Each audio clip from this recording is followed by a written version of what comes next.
Morning, Adam. Obviously, the focus is on your own team, but when you're playing a team that's reeling a little bit, whether it was Montreal or now Vancouver, what are some of the markers that you notice when a team maybe shows a bit more of that desperation when things aren't going as well for them? Yeah, well, I think we all know how important points are, and you don't want to get down in these series, and you saw that with Montreal and their push last game, and they seem to throwing everything towards the net, and trying to create those second chance pucks, and they were really on it, moving their feet, and they didn't give us a whole lot coming through the neutral zone. They didn't really give a whole lot of easy ice, and I think same thing with Vancouver. Those were two tough games we played in Vancouver. Not a lot of space out there. It just seemed like every puck they're battling hard on, and yeah, it's important that you kind of get off to good starts against teams like that. They're looking to get a little confidence, whether it's a good start to the game, good first period, and if you can take that away and kind of combat that and start building your game, you might be able to put a little doubt in their mind. We'll go next to Sarah Orleski from TSN. Go ahead, Sarah. Hey, Adam, just when you look at the schedule for the month of March and the 17 games in 31 days, is for you, what do you look at as thinking the biggest challenge might be for your group? And do you remember the last time you played a schedule that had that many games in such a short period of time? Yeah, the challenge, just making sure you get rested and, try and maintain your strength and your legs, that every game you're able to put your best effort forward. I think that's going to be a challenge. It's going to be something definitely playing in the NHL we're not used to. Usually 14 would kind of seem to be the max. 15 if it's a super jam-packed game, but playing more than every other day, it's going to add up. It's going to be important that away from the rink you're taking care of your nutrition, your rest, and your recovery. And then I think probably the last time I played something maybe that busy was in junior, and where it seems you're playing 3-3s and 4 and 5s and things like that. So it's been a while. It'll be a challenge, but I think we're all looking forward to it. It's going to be kind of once you get over that, you're in the home stretch at the end of the season, and hopefully we've put ourselves in a good spot that we can finally kind of see how we are as a team, and really kind of gear up for the playoffs. We'll go next to Paul Friesen from the Winnipeg Sun. Go ahead, Paul. Hey, Adam. Apparently, Canadian hockey fans, 3 and 5 of them want the Canadian division to just be a one-year thing. Fun for a year, but not beyond that. How about you guys?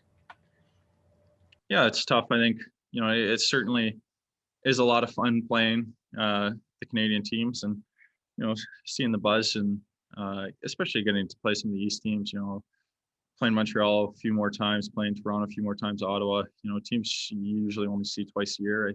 I think it would be beneficial to maybe have a chance to play them a couple more times, but I think 9, 10 games, it gets to be a little bit repetitive. It gets to be a lot. Obviously, hopefully next year we're going to have open borders and be able to, play the other divisions. So it wouldn't look necessarily the same as it does now. But, I think with the logistics of travel and, having teams have to cross the entire country, it would be a lot.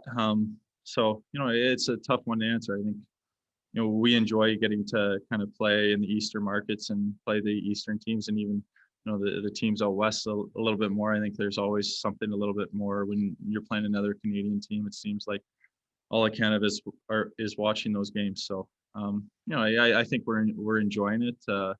I don't think it's going to be something that necessarily lasts. Maybe, that they're able to finagle the schedule, that you get 1 or 2 more against the Canadian teams kind of thing. But, anything more than that, I think it would become a bit of a stretch.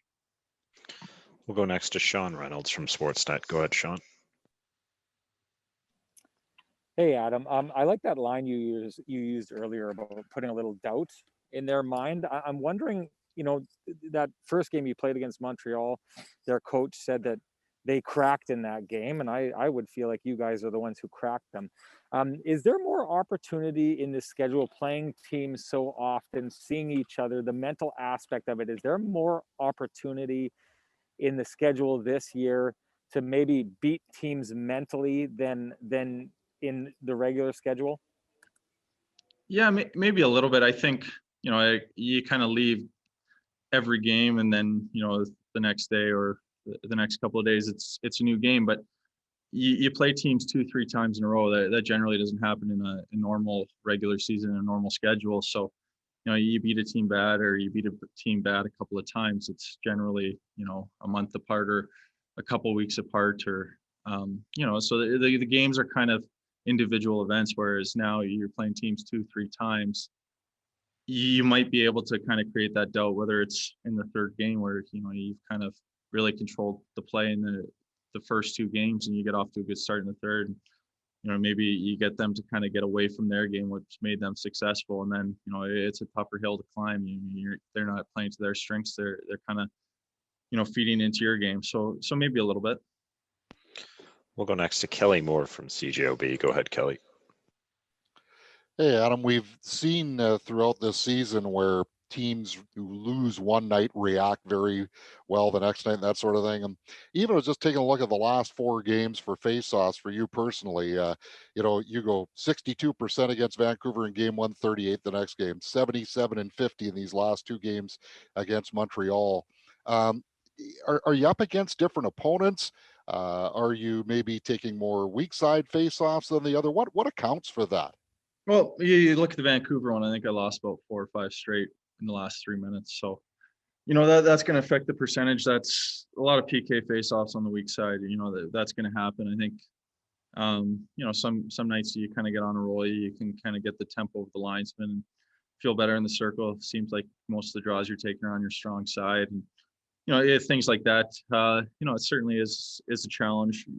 When you're going out and you're going out against some real strong face-off guys, and they got the advantage there on their strong side. But it's about adapting. I think you watch film from one game to the next, and you pick up little things, little nuances that certain guys do. Maybe there's little areas you can exploit to maybe get inside his stick, or maybe knock him off balance a little bit. So yeah, it's it's a little frustrating that the consistency isn't there in the circle so far this year. But it's something that I've been working on, and hopefully over the next few games, I can kind of, slowly build and get back above 50 and, kind of get in that range that, I'm happy with. And final question to Ken Weaver from Sportsnet. Go ahead, Weaver. Adam, your team's had great success with 3 forwards in the two chances you've used it. What do you think of the philosophy as a whole, and what would be the challenges to defending against 3 forwards if you were in that situation? I enjoy watching it. It's a lot of fun. It's high event hockey. I think, you got a lot of firepower, whether you were throwing out Scheif's line or Stas's line. It's kind of one of those things that those guys generate a ton of speed. They come at you. You got guys that are comfortable attacking off the rush. And yeah, it's tough. You got this 3-man cycle. The high cycles are coming out of the zone. Those are guys that are put in positions that they're generally at 5-on-5, whether it's a 2-on-1 or a 3-on-2. And, maybe you get a little more offensive looks. So, you kind of got to be more aware out there if you're defending it. It's not a position I'm generally in, unless we're killing a penalty in overtime. So, I don't have too much insight into, how they defend. I just know, talking to Army, you said flies coming at him a million miles an hour. It's tough to defend. You get caught flat-footed. So, it's been fun. It's worked out well for us so far.